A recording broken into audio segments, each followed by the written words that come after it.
மக்கள் நலனுக்காகவே முதலீட்டாளர்கள் மாநாடு நடத்தப்படுவதாக சமத்துவ மக்கள் கட்சி தலைவர் சரத்குமார் தெரிவித்துள்ளார்.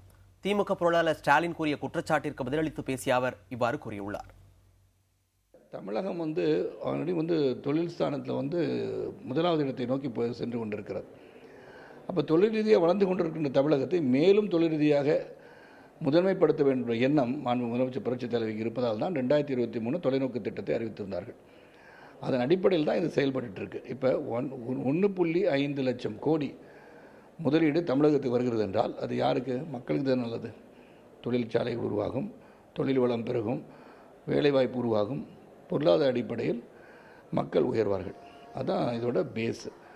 அது மட்டும் இல்லாமல் இந்த தொழிற்சாலைகள் வரும்போது அதோடைய சப்சிடரிஸ், அது உபரி பாகங்கள் தயாரிக்கின்ற தொழிற்சாலை அமைக்கின்ற வாய்ப்பு இருக்குது. அப்போ ஆண்டர்பிரனர்ஸ், அதாவது ஏற்கனவே தொழில் முறை கல்வி கற்றவர்கள் அவங்க ஒரு தொழில் ஆரம்பிக்கிறதுக்கான ஒரு சூழலும் உருவாகும். ஒரு healthy condition for industrial growth in Tamil Nadu is what is happening. அதை குற்றச்சாட்டுன்னு சொல்லும் போது எல்லாமே முதலமைச்சர் எது செய்தாலும் குற்றம் என்று சொல்வதற்காக எதிர்கட்சிகள் துவங்கும் போது அவங்களோட குற்றச்சாட்டு மக்கள் மனசில் என்னென்னா எதை செஞ்சாலும் குத்தம், எதை செஞ்சாலும் குத்தம்னு சொல்லிட்டு இருக்காங்களேன்னு தான் நினைப்பாங்கன்னு என்னுடைய கருத்து.